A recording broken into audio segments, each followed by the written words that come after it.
I'm too big for you. Try me anyway. I'm too big for you, the giant mail-order bride warns. But he saddled the bride and say, try me anyway. I'm too big for you, Magnolia Brennan warned. Her voice trembling as she stood in her flowing cream wedding dress in the golden lamplight of Jasper Thorne's Montana ranch house. The giant mail-order bride's 6'6" frame, towering over the rancher, who sat looking up at her with his wide-brimmed hat still on his head and his vest unbuttoned from the long wedding day. But when she took a step backward toward the bedroom door, her hand instinctively moving to her rounded belly where the dress draped soft and loose, ready to grab her packed bag and run like she'd done with two other men, who'd taken one look at her imposing size and sent her back. Jasper Thorne, the 32-year-old cavalry veteran, with kind eyes and calloused hands, reached out from where he sat and gently pulled her closer, positioning the giant bride to stand between his knees as he looked up at her with a smile that held no fear, only wonder. His hands settled on her hips with the confidence of a man who knew exactly what he was doing.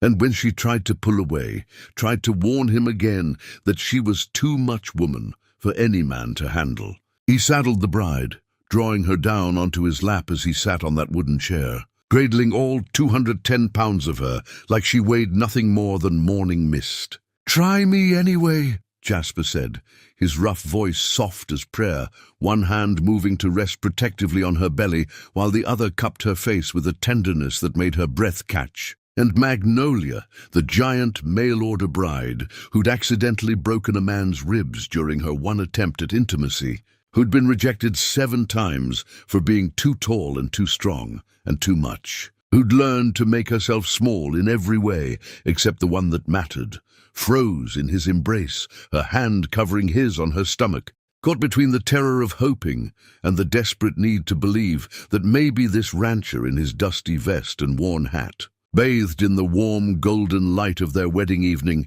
might actually mean what he said. But why would a woman strong enough to birth calves and carry feed sacks be trembling in a man's arms? What had convinced this giant bride that being too big meant being unwanted? And why was Jasper Thorne, this weathered rancher, looking up at her in the honeyed sunset light streaming through the windows, touching her with such reverence and certainty, like maybe he'd been praying his whole life for a woman too big for everyone else, but exactly right for him? The room smelled of pine and leather and the sage that grew wild outside the windows. Magnolia could feel Jasper's heart beating steady and strong beneath her palm, where it rested on his chest, could feel the warmth of his hand on her face, the solid strength of his thighs beneath her weight. Every instinct screamed at her to run, to protect him from what she knew she was capable of, to save them both the heartbreak of trying and failing like she'd failed before.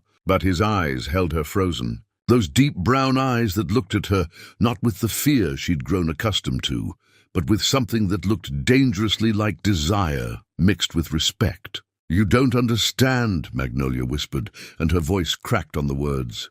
"I've hurt people, Jasper. Not on purpose, but I'm strong, stronger than I look, stronger than I mean to be. The last man who wanted."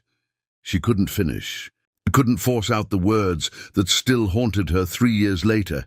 Jasper's thumb stroked her cheekbone, gentle as a whisper. "Tell me," he said quietly. "Tell me what happened that's got you convinced you're dangerous." The sunset light painted everything gold and amber, and outside, Magnolia could hear the cattle settling for the evening, the distant call of a hawk, the wind moving through the grass like a living thing. She closed her eyes, not wanting to see his face change when she told him the truth. His name was Thomas Wickham, a merchant in Colorado. He courted me for 2 weeks, said my size didn't matter, said he wanted a strong wife who could help with the business. Her throat tightened. On our wedding night he was rough, tried to push me down, tried to position me the way he wanted, without asking, without checking if I was comfortable. And I panicked. The memory made her stomach twist. I pushed him away, just pushed him, not even meaning to hurt him, just needing space to breathe. But he flew backward into the dresser, Broke 2 ribs and his collarbone. Jasper was silent for a long moment, his hand never stopping its gentle stroking of her face. When he finally spoke, his voice was thoughtful, not judgmental. He tried to force you, tried to manhandle you without consent, without care for what you needed. And when you defended yourself, because that's what it was, Magnolia, self-defense, you got blamed for being strong instead of him getting blamed for being careless. He shifted slightly, adjusting her weight on his lap, and Magnolia realized with shock that he wasn't struggling at all, wasn't straining or shaking or showing any sign that holding her was difficult. That's not you being too big for a man. That's him being too small in character to deserve you. Magnolia's eyes flew open. But I hurt him, she insisted, needing Jasper to understand the danger he was in. His family had me arrested, called me violent, dangerous. The marshal only let me go because Thomas finally admitted he'd been too rough.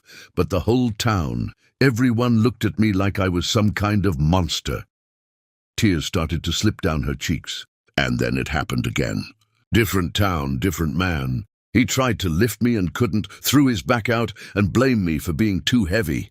Said I'd deceived him about my size even though he'd seen me before we married. Her voice dropped to barely a whisper. I'm cursed, Jasper. Cursed to want things I can never have. Cursed to hurt anyone who tries to love me. Jasper's response was to stand, lifting Magnolia with him as he rose, her legs instinctively wrapping around his waist to keep from falling. He took 3 steps and lowered her gently onto the edge of the bed, but instead of joining her there, he knelt before her, bringing their faces level. His hat fell to the floor. His hands came to rest on her knees, warm and steady. You're not cursed, he said, and his voice carried the certainty of someone who'd faced down death and lived to tell about it. You've just been with the wrong men.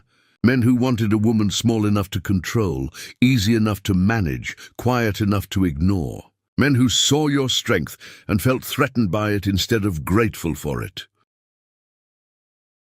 Magnolia stared at Jasper, kneeling before her in the golden light, his vest dusty from the long day, his hands gentle on her knees, and felt something crack open in her chest. How can you say that? She whispered. You just met me this morning. You don't know what I'm like when I'm scared, when I panic, when my strength gets away from me. Her hands twisted in the fabric of her dress. What if I hurt you, Jasper? What if we're lying together and something happens and I push you or grip you too hard and... Her voice broke completely. I couldn't live with myself if I broke you. I'd rather leave now, spare us both the pain, than watch you look at me the way Thomas looked at me after. Like I was something to be afraid of. Jasper's hands moved from her knees to her hands, stilling their anxious twisting. His palms were rough with calluses, warm and solid and real. Magnolia, look at me. When she didn't, when she kept her eyes fixed on their joined hands, he said it again, firmer. Look at me. She finally raised her eyes to his, expecting to see doubt or second thoughts. Instead, she saw determination. I spent 8 years in the cavalry, Jasper said quietly. 4 of those years fighting Apache warriors who could track a whisper and disappear into rock. I've carried wounded soldiers twice your size through canyon country in 100-degree heat. I've broken wild horses that wanted nothing more than to crush my skull against the nearest fence post. I've been shot, stabbed, thrown, trampled, and left for dead in the New Mexico desert. He paused, letting the words sink in. And I'm still here, still strong, still capable of handling whatever comes my way. He stood then, pulling her to her feet with him, and before Magnolia could protest, he wrapped his arms around her waist and lifted. Not struggled to lift. Not strained or grunted or showed any difficulty, just lifted her clean off the ground like she was made of feathers and air. Magnolia gasped, her hands flying to his shoulders, her heart hammering so hard she could hear it in her ears. Feel that? Jasper asked, holding her there, suspended, his face tilted up to hers, that small smile playing at his lips. All 210 pounds of you, and I'm not shaking, not struggling, not afraid. He lowered her slowly, letting her body slide against his until her feet touched the floor again, but he didn't let go. So when I say try me anyway, I'm not being foolish or naive. I'm telling you the God's honest truth. You are not too big for me. The The room felt smaller suddenly, warmer, charged with something Magnolia couldn't name, but felt all the way to her bones. "But why?" she asked, her voice barely audible. "Why would you want me when you could have any woman in Montana? Someone smaller, prettier, easier to—" Jasper's laugh cut her off, rough and genuine. "Easier, Magnolia. I don't want easy. I had easy. Before the war, I was engaged to a girl named Catherine Mercer. 5 feet tall, delicate as china, sweet as honey. Everyone said we were perfect together." His smile turned bitter.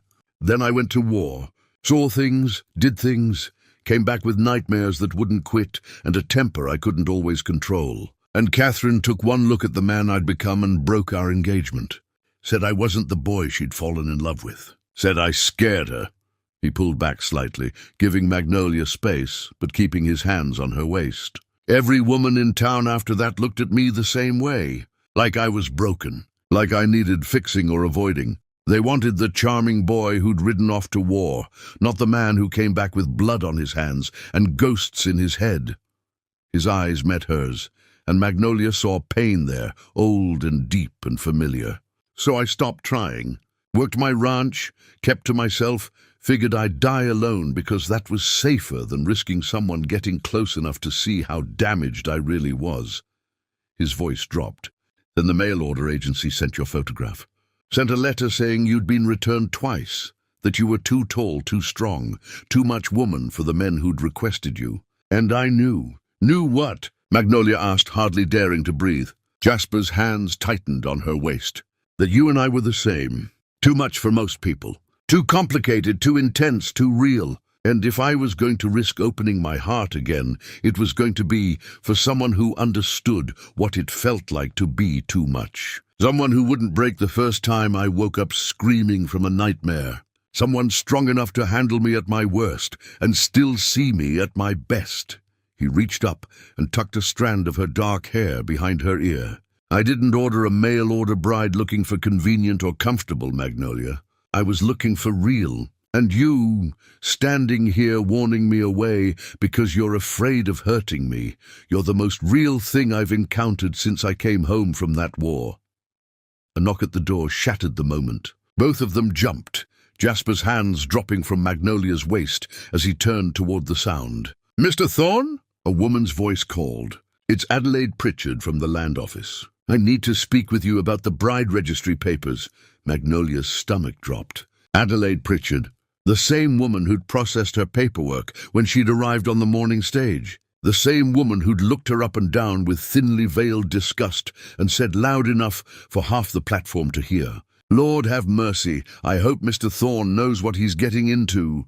Jasper's jaw tightened. He looked at Magnolia, then at the door, then back at Magnolia. "Stay here," he said quietly. "I'll handle this." But Magnolia shook her head. She'd spent 7 years running, 7 years hiding, 7 years letting other people define who she was and what she was worth. "No," she said, and her voice came out stronger than she expected. "I'm your wife now. Whatever she has to say, she can say it to both of us." She straightened to her full height, squared her shoulders, and walked to the door with Jasper beside her. When she opened it, Adelaide Pritchard stood there with a folder in her hands and a pinched expression on her face. The older woman's eyes widened when she saw Magnolia, traveled up and down her frame in that assessing way Magnolia had learned to hate, and then settled on Jasper with something like pity. "Mr. Thorne, I apologize for the intrusion, but there's been an irregularity with the bride registry." Adelaide's voice was clipped, official, deliberately not looking at Magnolia. 2 previous marriage contracts were dissolved due to complications. The territorial office requires verification that this marriage is legitimate and consummated within 30 days, or it too will be subject to annulment proceedings. Now her eyes did cut to Magnolia, cold and judgmental.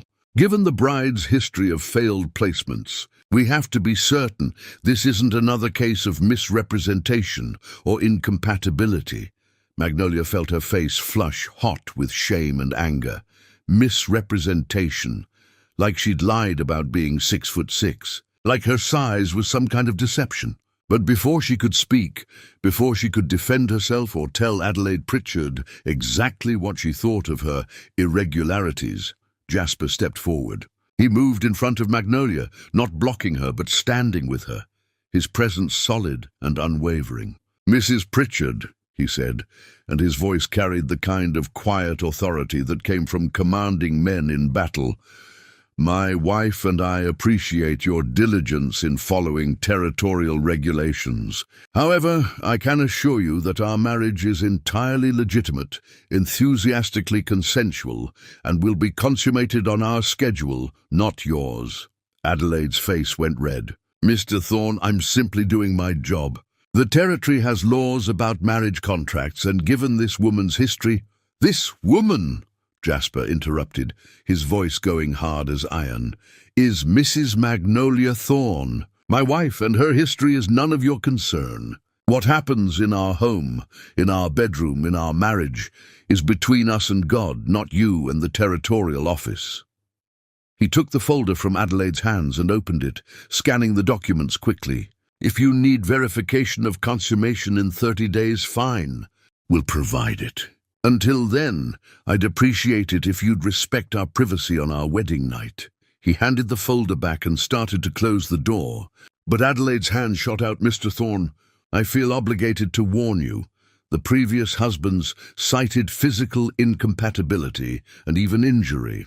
One man required a doctor. You seem like a reasonable man, and I'd hate to see you—" "Mrs. Pritchard," Magnolia said, her voice cutting through the evening air like a blade, "I appreciate your concern for my husband's well-being. But Jasper is a grown man who survived things that would break most people. He doesn't need your protection from me."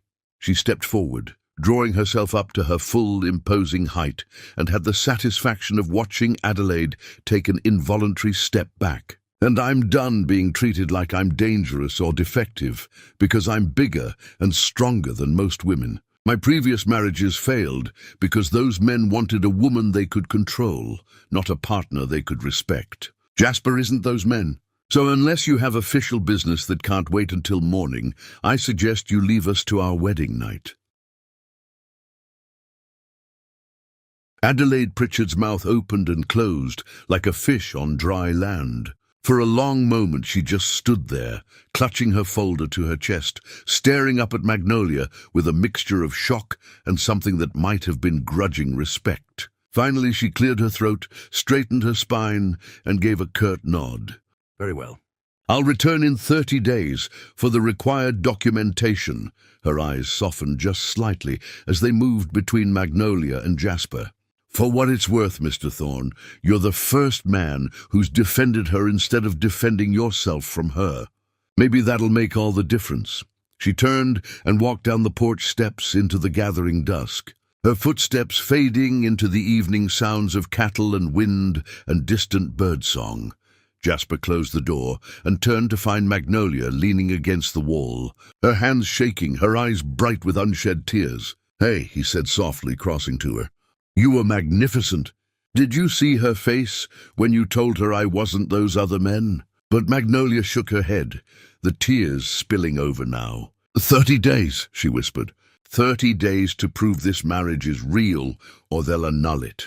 30 days for me to hurt you or disappoint you, or prove that everyone who said I was too much was right."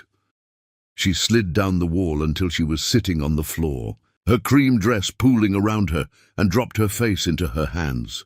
"I can't do this, Jasper. I can't spend a month waiting for the moment you realize you made a mistake. Can't watch you start to flinch when I move too fast or reach for you. Can't." Her voice broke completely. Jasper didn't hesitate. He sat down beside her on the floor, right there in his vest and dusty boots, and pulled her against his chest. Magnolia tried to resist, tried to keep herself separate and protected, but his arms were strong and sure, and they wrapped around her, like he had no intention of ever letting go. "Listen to me," Jasper said into her hair, his voice rumbling through his chest where her ear pressed against it. "I didn't marry you because I thought it would be easy. I married you because when I saw your photograph, when I read that you'd been rejected for being too strong, something in me recognized something in you. We're both carrying wounds, Magnolia, both convinced we're too damaged or too different for anyone to want us as we are. But maybe he pulled back enough to tilt her face up to his. And maybe two people who are too much for everyone else are exactly enough for each other. Magnolia searched his eyes, looking for doubt, for fear, for any sign that he was just saying what she wanted to hear. But all she saw was honesty. Raw, vulnerable, terrifying honesty. "I'm scared," she admitted, the words coming out small and broken. "I'm scared of wanting this, of wanting you, of hoping that maybe this time will be different. Because if it's not, if I hurt you or you decide I'm too much to handle, I don't think I'll survive it. Not again." Jasper's thumb brushed away her tears. "Then let's make a deal," he said. "Let's stop trying to predict the future and just focus on right now. Right now, in this moment, we're two people sitting on the floor of a ranch house in Montana, holding each other. That's all. No pressure, no performance, no proving anything to Adelaide Pritchard or the territorial office or anyone else." His smile was gentle. "Can you do that? Can you just be here with me right now and let tomorrow worry about itself?" Magnolia took a shaky breath, then another. The room smelled like pine and leather and the faint scent of sage from outside. She could feel Jasper's heartbeat, steady and strong, could feel his arms solid around her, could feel the rough texture of his vest under her palm. "Right now, just right now." "Okay," she whispered. "Just right now." Jasper stood, pulling her up with him, and this time when he lifted her, one arm under her knees, one behind her back, Magnolia didn't protest, didn't warn him, didn't do anything except wrap her arms around his neck and let him carry her the few steps to the bed. He laid her down gently, like she was something precious, and stretched out beside her, propping himself on one elbow to look at her in the dying light. "Tell me something true," Jasper said softly. "Something nobody else knows about you." Magnolia thought for a moment, her hand finding his where it rested on the quilt between them. "When I was a little girl," she said slowly, "before I got so tall that everything changed, I used to dance. My mama taught me. We'd dance in the kitchen while we cooked, dance in the barn while we did chores, dance in the parlor when Papa played his fiddle." Her voice went distant with memory. "I loved it. Loved the way my body felt when it moved, strong and graceful and free. But then I grew and grew and grew, and suddenly I was too big to dance with anyone, too tall for partners, too heavy for lifts, too much space taken up on any dance floor." She met his eyes. "I haven't danced in 14 years. Haven't let myself even think about it because it hurt too much to remember what it felt like to move without apologizing for taking up space." Jasper was quiet for a long moment, his thumb tracing circles on the back of her hand. Then he stood, walked to the corner where an old gramophone sat gathering dust, and wound it up.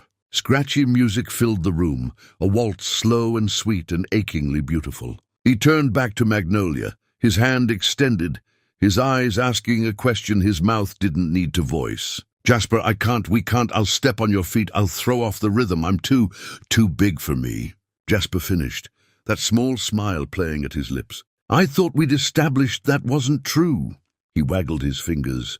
"Come on, Mrs. Thorne, dance with your husband."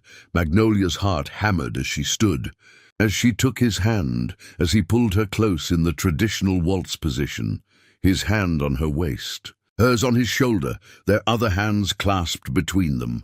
Except everything was wrong. She towered over him. Her hand on his shoulder felt awkward and too high. His hand on her waist seemed lost against her frame. But then Jasper started to move, guiding her into the steps, and something magical happened. He didn't try to lead from a position of height, didn't try to make her bend or shrink or accommodate his size. He just danced with her, reading her movements, anticipating her weight shifts, moving with a confidence that came from understanding bodies in motion. And Magnolia, for the first time in 14 years, danced.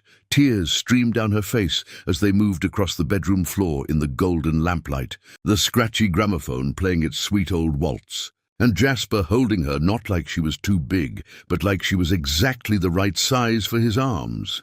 "How are you doing this?" Magnolia asked, her voice choked with emotion. "How are you making this work when no one else could?" Jasper spun her gently, bringing her back against his chest, and his voice was warm in her ear. "Because I'm not trying to make you fit into what I think a woman should be. I'm just dancing with who you are. Your height, your strength, your size, they're not problems to solve, Magnolia. They're just facts. Like the fact that I'm shorter than you, or that my back has scars from Apache arrows, or that I wake up some nights screaming from memories I can't outrun." He turned her to face him again. "We're all just facts, darling. The question isn't whether we fit some perfect ideal. The question is whether we're brave enough to dance anyway." The song ended. Another began. They kept dancing. And somewhere between the second song and the third, Magnolia stopped crying, stopped apologizing, stopped holding back her strength for fear of overwhelming him. She let herself move fully, freely, the way her body wanted to move, and Jasper matched her step for step. When they finally stopped, both breathing hard, both smiling, the night had fully fallen outside, and the room was lit only by lamplight and the embers of the fire. "Thank you," Magnolia whispered, and the words carried the weight of 14 years of grief and longing, finally finding release. "Thank you for giving me back something I thought was lost forever." Jasper cupped her face in both hands, his calloused palms rough against her tear-stained cheeks. "That's what we're going to do for each other," he said. "Give back the things the world tried to take. Your dancing, my hope, your belief that you're not too much, my belief that I'm not too broken." He leaned up, she leaned down, and their lips met in a kiss that tasted like salt and promise and the terrifying beauty of second chances. It wasn't practiced or perfect. Their height difference meant Magnolia had to bend awkwardly, and Jasper had to stretch, and their noses bumped more than once. But it was real. And real, they were both learning, was infinitely better than perfect. When they broke apart, Magnolia rested her forehead against Jasper's, both of them still catching their breath. "I want to try," she said softly. "Want to try being with you, really being with you, not holding back or protecting you from myself. But I need you to promise me something." "Anything," Jasper said without hesitation. Magnolia's hands moved to his vest, fingers working the buttons slowly. "Promise me you'll tell me if I hurt you. Promise me you'll stop me if something's wrong. Promise me you won't try to be brave or tough or prove something if you need me to be gentler or slower or different." Her voice shook. "Because I couldn't live with myself if I hurt you, Jasper. Even accidentally. Even not meaning to. I need to know you'll protect yourself even if it means stopping me." Jasper's hands covered hers on his vest, stilling them. "I promise," he said, his voice steady and sure. "I promise to tell you if anything hurts or feels wrong. I promise not to tough it out or pretend I'm fine when I'm not." He guided her hands to continue unbuttoning, holding her gaze. "But you have to promise me the same thing. Promise you won't hold back so much that you're not really here with me. Promise you'll let yourself feel what you feel, want what you want, be as strong as you are."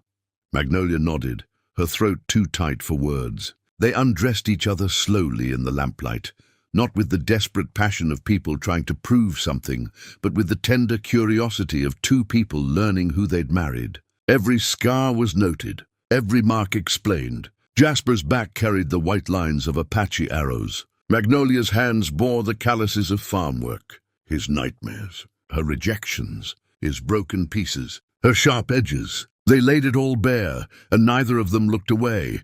When they finally came together, it was awkward at first. Magnolia tensed, waiting for the moment he'd struggle or strain or show signs of being overwhelmed. But Jasper moved with the same confidence he'd shown dancing, reading her body, adjusting his approach, asking wordless questions with his hands and answering hers with patient guidance. When she gripped his shoulders too hard, afraid, he didn't flinch, just covered her hands with his and whispered, "I've got you. You're not going to break me." And slowly, carefully, Magnolia began to believe him. Afterward, they lay tangled together in the narrow bed, Magnolia's head on Jasper's chest, his arms wrapped around her, both of them breathing hard and smiling in the darkness. "Well," Jasper said, his voice rough with emotion and something that sounded like joy, "I think we can safely tell Adelaide Pritchard the marriage has been consummated." Magnolia laughed, really laughed. for the first time in years. I think we can. She pressed a kiss to his chest, right over his heart. Thank you for not giving up on me. For seeing past the size to the person underneath. Jasper's arms tightened around her. Thank you for being brave enough to try me anyway. If this story touched your heart, hit that subscribe button and turn on the notification bell. Tell us in the comments where you're watching from and whether you've ever felt too much for the world. Drop your thoughts below and let's build a community that believes being too much for the wrong person means being exactly right for the right one. Subscribe now. See you in the next story.